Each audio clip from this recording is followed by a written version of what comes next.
Hello, my name is Stuart Tucker, and this is a meditation for May 12th, 2020. In yesterday's meditation, I used the analogy of pruning roses in order to make new growth possible. This pandemic has forced us to prune things from our lives, sometimes very essential things. And I've seen new growth, new possibilities, especially in young families. I see young men, young fathers with strollers in the middle of the week, in the middle of the day. There they are with their infants.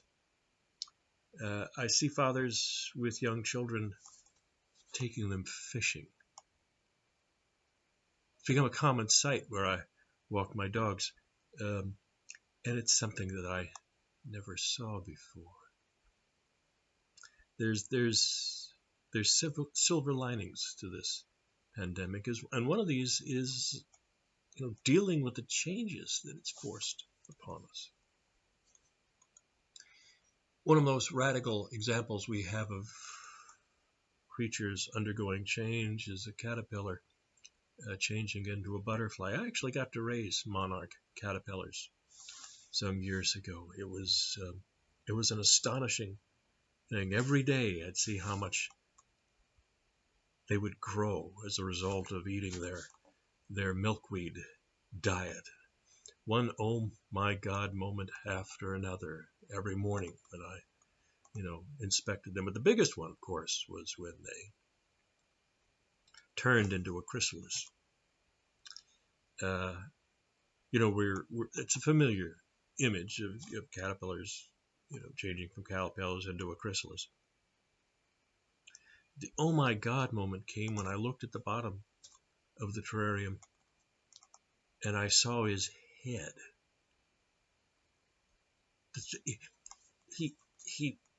He dropped his head. How does a creature do that? I mean, we get tadpoles losing their tails and turning into frogs. How does a creature lose its head?